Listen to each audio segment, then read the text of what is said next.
was like a pumpkin. Is typically only used for periods of high demand. Closer to the end of the Maine Narrow Gauge rail line is Mackworth Island.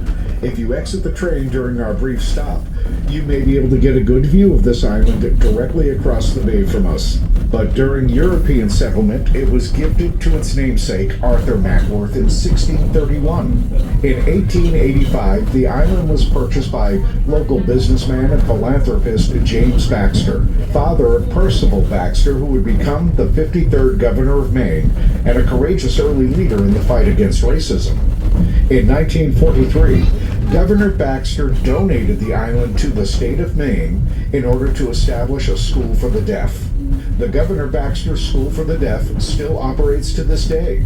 The island also hosts a state park that is open to the public with a beautiful perimeter walkway. These are just a few of the sights along our route on Casco Bay and go north to Montreal.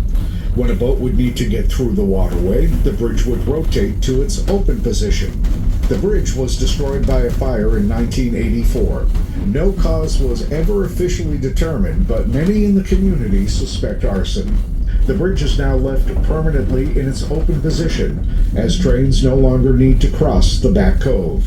The bridge used to span the entire entrance to the back cove, but most of the bridge was removed by the state in 2020. All that remained.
Centric in operation.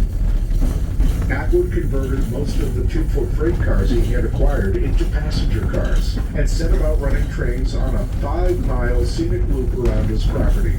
And for the next 50 years, Maine's surviving 2-foot trains enjoyed a second life at the Edaville Railroad, carrying generations of visitors on a scenic, old-fashioned train ride.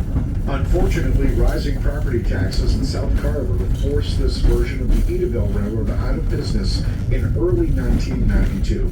Atwood had long since passed, and his successor, George Bartholomew, had to place the railroad collection up for sale. Despite the sadness of the business closing, Bartholomew felt it was important that the collection remain together wherever it ended up. A group of concerned citizens in Maine got together and formed a brand new narrow gauge railroad company and museum for the purpose of buying the collection from Edaville and bringing it back to Maine. This was the start of the Maine Narrow Gauge Railroad Company, with a mission to operate and preserve narrow gauge trains for the enjoyment and education of the public. Maine Narrow Gauge acquired the Grand Trunk Railway right-of-way in Portland, which had been abandoned since the Back Cove Bridge was destroyed in 1984. They then put rails back in, but this time spaced the rails